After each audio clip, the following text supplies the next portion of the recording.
tumepata wageni kutoka Zambia. Pamoja nao Watanzania ambao wanaishi nje, diaspora kutoka nchi 6 nao wamekuja kwenye mkutano. Na wote tunawashukuru na tunatambua uwepo wenu. Lakini pia nitambua uwepo wa viongozi na wawakilishi wa vyama vya siasa vyote vya Tanzania.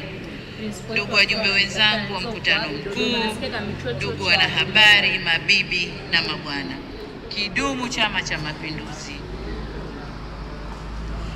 Nianze na kumshukuru Mola wetu mtukufu kwa kutujalia uhai na afya njema na kutuwezesha kwa mara nyingine tena kukutana hapa Dodoma kwa salama na amani kwa ajili ya mkutano mkuu wetu huu. Aidha, nishukuru na kuipongeza Secretariat Halmashauri Kuu ya CCM Taifa, kamati tendaji ya maandalizi ya mkutano mkuu pamoja na wenyeji wetu wa mkoa wa Dodoma kwa maandalizi mazuri sana ya mkutano huu maalum, ambapo kwa kweli mkutano huu umefana sana. Ninafurahi kuwaona wajumbe wote mkiwa wenye nyuso za bashasha. Ninawashukuru sana kwa mahudhurio yenu mazuri, na naamini kuwa ninyi pamoja na wageni wetu walikwa mmepata mapokezi mazuri pamoja na huduma muafaka tangu mlipofika hapa Dodoma. Karibuni sana makao makuu ya nchi yetu. Kwa heshima kubwa niwakaribishe Dodoma wageni wetu wote na waalikwa wa mkutano huu kutoka ndani na nje ya nchi yetu. Ninawashukuru sana wageni wetu kutoka vyama rafiki kwa kukubali mwaliko na kuja kuungana nasi leo. Kwa hakika uwepo wenu ni uthibitisho tosha wa dhamira yetu ya dhati ya kuendeleza na kudumisha udugu, urafiki, umoja na mshikamano baina ya vyama vyetu na wananchi wa mataifa yetu. Kwa niaba ya viongozi wenzangu wa Chama cha Mapinduzi, wanachama na Watanzania wote kwa ujumla, tunawashukuru na tunawaambia tena karibuni sana.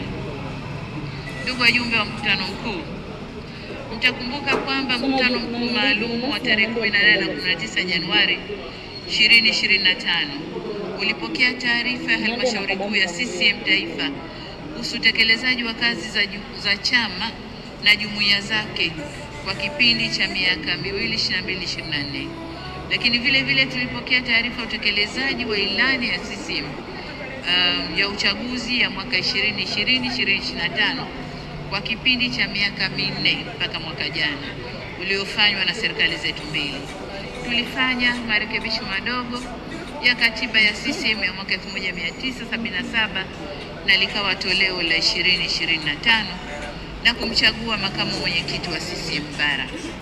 Vile mkutano ule kwa kuzingatia ibara ya 100 kifungu kidogo cha pili na ibara 101 kifungu kidogo cha 5 kifungu kidogo cha B za katiba ya CCM ya mwaka 1977 ulimaliza kazi ya kuteua mgombea wa nafasi ya rais wa Jamhuri ya Muungano wa Tanzania pamoja na mgombea mwenza.